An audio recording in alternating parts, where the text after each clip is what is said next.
Hello, good morning dear student. Today in class 8, subject science chapter 13, we are going to study a new topic, observing vibration. जैसा कि हम लोग sound में पढ़ रहे हैं, हमने आपको बताया था कि कोई भी ऑब्जेक्ट जब वाइब्रेट करता है तभी वो साउंड प्रोड्यूस करता है। तो हमने आपको एक एग्जांपल लिया था ट्यूनिंग फॉक्स का, जो लेबोरेटरी में हम लोग एक्सपेरिमेंट करते हैं तो कैसे वहाँ पे हम साउंड प्रोड्यूस करते हैं। ट्यूनिंग फॉक्स हमने लिया था, उसमें दो आर्म्स होती हैं और उसको अगर किसी ऑब्जेक्ट पर आप ऐसे पीटेंगे, फोर्सली पीटेंगे, तो उसके जो आर्म्स होती हैं वो आर्म्स क्या करने लगती हैं, वाइब्रेट करने लगती हैं। और आर्म्स जो उसकी जब वाइब्रेट करने लगेंगी तो उसमें से साउंड प्रोड्यूस होता है। और यहाँ पर जितनी तेजी से वाइब्रेशन होगा उसमें, उतनी ही तेजी से उसमें साउंड प्रोड्यूस होगा। एक दूसरा एग्जांपल हमने आपको बताया था कि जैसे एक नेट के सहारे एक रबड़ को हम यहाँ से बांध देते हैं। रबड़ को बांधने के बाद उसको हम अपनी तरफ खींचते हैं। खींचने के बाद हम क्या करते हैं, उस रबड़ के मिड पॉइंट पर हल्का सा चोट करते हैं, जिससे कि रबड़ जो है वो वाइब्रेट करना स्टार्ट कर दे। जब रबड़ वाइब्रेट करना स्टार्ट करता है तो उस रबड़ में से साउंड प्रोड्यूस होता है। और उसकी वाइब्रेशन को, यानी कि अगर हम हल्की चोट उस पर मारेंगे, हल्की चोट करेंगे तो धीरे धीरे वाइब्रेट करेगा, तो एकदम स्लो साउंड उसमें से प्रोड्यूस होगा। और अगर वाइब्रेशन हम तेजी से उस पर प्रेस कर रहे हैं, वाइब्रेशन तेजी से होगा, तो उसमें से जो साउंड प्रोड्यूस होगा वो काफी तेज होगा। अब यहाँ पे हम लोग जो ऑब्जेक्ट वाइब्रेटिंग ऑब्जेक्ट होते हैं उनके आर्म्स का वाइब्रेशन जो है हम मेजर नहीं कर सकते हैं। उसके लिए एक दूसरे एक्सपेरिमेंट हम यहाँ आपको बता रहे हैं, जिसके माध्यम से आप जो है वाइब्रेटिंग ऑब्जेक्ट को आप जो है मेजर कर सकते हैं। उसके लिए हम क्या करते हैं, एक वेट लेते हैं, कोई वेट लेते हैं, कोई गोला लेते हैं, स्फेरिकल जो है गोला लेते हैं, उसको एक धागे से हम यहाँ हैंग कर देते हैं। यहाँ पे हमने क्या लिया है, एक यहाँ पे हमारा थ्रेड है, धागा है, और इससे हम धागे से जो है एक स्फेरिकल को हमने यहाँ पे बांध दिया है। एक वेट हमने यहाँ पे बांध दिया है, और जब वेट को हमने यहाँ पे बांध दिया है तो सारा धागा पूरा हमारा स्ट्रेचेबल हो जाएगा, पूरा तन जाएगा। और इस अरेंजमेंट को हम कहते हैं पेंडुलम। जैसे आप लोग पेंडुलम की वॉच देखे होंगे, जो है दीवार घड़ी आती है तो उसमें पेंडुलम लगे होते हैं, और इसको हम कहते हैं पेंडुलम। इस अरेंजमेंट को एक धागे से हमने एक वेट को बांध दिया है, और इस अरेंजमेंट को हम पेंडुलम कहते हैं। अब इस पेंडुलम को अगर हम हल्का सा ऐसे पुश कर देते हैं या एक तरह खींच के उसको हम छोड़ देते हैं, तो जो पेंडुलम है हमारा, ऐसे धागे से जो लटका हुआ वेट है उसको हम छोड़ देते हैं, तो वो इधर उधर मोशन करने लगेगा, वाइब्रेट करने लगेगा। या अगर उसको हम धीरे से छोड़ते हैं, धीरे से हम वाइब्रेशन उसमें कराते हैं, तो उसमें बहुत हल्की साउंड प्रोड्यूस होगी। और अगर बहुत तेजी से वाइब्रेट कराएंगे तो उसमें जो है तेज साउंड प्रोड्यूस होगी, बट उसको हम ऑब्जर्व नहीं कर पाएंगे। अब यहाँ पे जब हमने इसको मूव करा दिया तो ये क्या करता है, इसकी ये मीन पोजीशन है, मध्य पोजीशन है, और मीन पोजीशन के इधर उधर वो क्या करता है, गति करने लगता है या वाइब्रेट होने लगता है। और जब ये मीन पोजीशन से अपने मध्य पोजीशन से इधर उधर जो वाइब्रेशन हो रहा है, जो गति कर रहा है, इसको हम कहते हैं, इस तरह के मोशन को हम कहते हैं ओसिलेशन कहते हैं। ओसिलेशन में क्या होता है, to and fro movement about the mean position.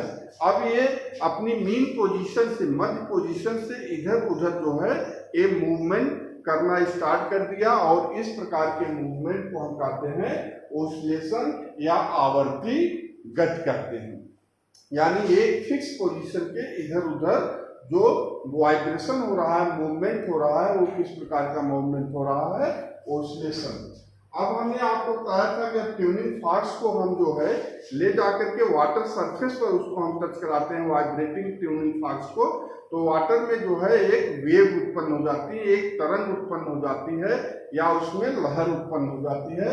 और जो लहर उत्पन्न होगी ये वाटर का सरफेस है और ये लहर कभी हमारी ऊपर जाएगी और जो है ये नीचे जाएगी। इस तरह से इसमें क्या होता है, एक वेव उत्पन्न हो जाती है। सेम वही पोजीशन है।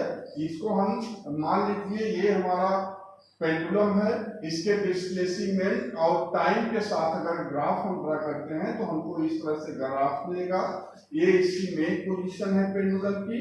अब एक तरफ जो है ये इस तरह से मूव कर रहा है और दूसरी तरफ उतनी डिस्टेंस को दूसरी तरफ मूव कर रहा है। तो इसमें अब जो डिस्टेंस मूव कर रहा है इनके बीच की जो मीन पोजीशन से जो मैक्सिमम डिस्टेंस को एक तरफ कवर कर रहा है उसी को हम कहते हैं एम्पलीट्यूड कहते हैं।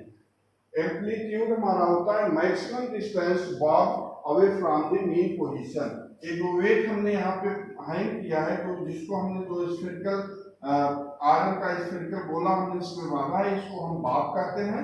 और इस बॉब का जो मैक्सिमम मूवमेंट होता है away from the mean position से इसका जो मैक्सिमम मूवमेंट होता है इसी को हम कहते हैं एम्पलीट्यूड कहते हैं। यहाँ पे इसका मेन पोजीशन है और यहाँ पे इसका मध्य से इतना इसका मूवमेंट हुआ है, यही क्या कहलाता है, इसका एम्पलीट्यूड कहलाता है। अब टाइम पीरियड क्या होता है, time taken by pendulum in one oscillation इसका क्या कंप्लीट होगा, जब एक बार ये अपना मीन पोजीशन से इधर जाए, इतनी दूर गया, फिर यहाँ से रिटर्न होकर के मीन पोजीशन में आए, फिर यहाँ पे यहाँ तक जाए और यहाँ से रिटर्न होकर अपनी मीन पोजीशन में आ जाए। यानी एक बार मीन पोजीशन इसकी ये है तो एक बार इधर जाए, फिर इधर से यहाँ आए, फिर इधर से इतने डिस्टेंस जाए, फिर यहाँ आए। मतलब कि एक पूरा टू एंड फ्रो पूरा जो है जितना मूवमेंट हो रहा है दोनों साइड का मिला के मेन पोजीशन से एक बार दूसरी तरफ, फिर एक बार लेफ्ट साइड में और फिर मेन पोजीशन में जब आएगा, यही इसका कहलाता है टाइम पीरियड या आवर्त काल कहलाता है। एक ओसिलेशन कंप्लीट करने में जितना समय लगता है वही क्या कहलाता है, उसका आवर्त काल या टाइम पीरियड इसको हम बोलते हैं। फ्रीक्वेंसी क्या है, the maximum number of oscillation पर सेकेंड। अब जो ओसिलेशन हमने निकाला है वो ओसिलेशन जो है मूवमेंट ऑफ एक कंप्लीट चक्कर लगाने में जो उसका टाइम पीरियड हो रहा है, ये वन कंप्लीट ओसिलेशन में जितना टाइम ले रहा है वही उसको हम कहते हैं टाइम पीरियड। अब अगर एक सेकेंड में वो कितने ओसिलेशन कंप्लीट कर रहा है यही उसकी फ्रीक्वेंसी कहलाती है, यानी आवृत्ति कहलाती है। यानी एक कंप्लीट ओसिलेशन में एक सेकेंड में कितने कंप्लीट ओसिलेशन वो कर रहा है, कितना ओसिलेशन कर रहा है, यही उसका कहलाता है फ्रीक्वेंसी या इसकी आवृत्ति कहते हैं। और साउंड जो है वो फ्रीक्वेंसी पर डिपेंड करता है। जिसकी फ्रीक्वेंसी अधिक होती है उसमें से साउंड अधिक तेज होता है, उसकी लोडनेस तेज होती है, और जिसकी फ्रीक्वेंसी कम होती है उसका कम होता है। कहने का तात्पर्य हुआ कि अगर हम ट्यूनिंग फॉर्क्स को जितनी तेजी से हम उस पर पीटेंगे, यानी जितना तेजी से उसमें वाइब्रेशन होगा, जितनी स्पीड से वाइब्रेशन होगा उतना ही तेज से उसमें साउंड प्रोड्यूस करेगा। तो इसमें इस वीडियो में हम लोगों ने देखा कि ओसिलेशन क्या है, आपका पेंडुलम क्या है। पेंडुलम आपका है कि एक धागे से आप जो है एक स्फेरिकल आयरन स्फेरिकल या वेट को अगर आप हैंग करते हैं तो वो अरेंजमेंट जो होता है इसी को हम पेंडुलम कहते हैं। उसके बाद एम्पलीट्यूड, अगर पेंडुलम को हमने एक तरफ खींच के वाइब्रेट कराना स्टार्ट कर दिया तो उसकी मीन पोजीशन से जितनी डिस्टेंस को मैक्सिमम डिस्टेंस जो कवर करता है उसी को हम एम्पलीट्यूड बोलते हैं। और ओसिलेशन कहते हैं जब मीन पोजीशन से एक एम्पलीट्यूड इधर गया, पुनः अपनी मेन पोजीशन में आया, फिर इधर गया, इतनी डिस्टेंस कवर किया, फिर एक, यानी कि एक पूरा चक्कर अगर हम कहें कि वन कंप्लीट रिवोल्यूशन में जितना टाइम लग रहा है और जो लग रहा है वही उसका ऑसिलेशन कहलाता है। टाइम पीरियड क्या है? Time taken by pendulum in one oscillation, एक कंप्लीट ऑसिलेशन करने में कितना टाइम ले रहा है वही उसका टाइम पीरियड कहलाएगा। और फ्रीक्वेंसी होती है the number of the oscillation पर सेकंड, एक सेकंड में कितने ऑसिलेशन हो रहे हैं, यही उसका फ्रीक्वेंसी कहलाएगी। और फ्रीक्वेंसी को जनरली हम लोग हर्ट्ज में नापते हैं, उसकी फ्रीक्वेंसी की यूनिट होती है हर्ट्ज। अब नेक्स्ट टॉपिक है हमारा कैरेक्टरिस्टिक ऑफ द साउंड। जो साउंड होता है उसके क्या क्या गुण होते हैं? Loudness depend on the amplitude, यानी कि लाउडनेस जो है कोई आवाज कितनी भारी होगी, कितनी लाउडनेस होगा उसमें, वो डिपेंड करेगा उसके एम्पलीट्यूड पर। एम्पलीट्यूड ज्यादा रहेगा क्लोजनेस ज्यादा रहेगा, एम्पलीट्यूड कम रहेगा क्लोजनेस कम रहेगा।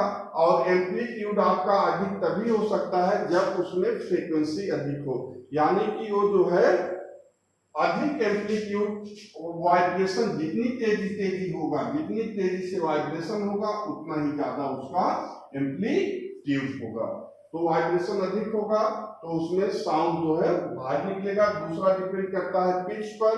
पिच जो होती है साउंड नापने की, वो एक तरीका है। जैसे कि आप लोग जानते हैं कि जो लड़कियां होती हैं उनकी आवाज पतली होती है और जो पुरुष होते हैं उनकी आवाज भारी होती है। वो डिपेंड करता है उनकी पिच पर, यानी कि उनकी फ्रीक्वेंसी, लड़कियों की जो फ्रीक्वेंसी जो साउंड प्रोड्यूस होता है उसकी फ्रीक्वेंसी अधिक होती है, और जो लड़कों की साउंड प्रोड्यूस होता है उसकी फ्रीक्वेंसी कम होती है। तो जिस ऑब्जेक्ट की जो साउंड प्रोड्यूस कर रहा है अगर उसकी फ्रीक्वेंसी अधिक है तो उसकी पिच अधिक होगी। और तीसरा है क्वालिटी पर डिपेंड करता है। जो प्रोड्यूसिंग साउंड प्रोड्यूसिंग ऑब्जेक्ट है वो उसकी क्या क्वालिटी है उस पर डिपेंड करता है, यानी किस प्रकार के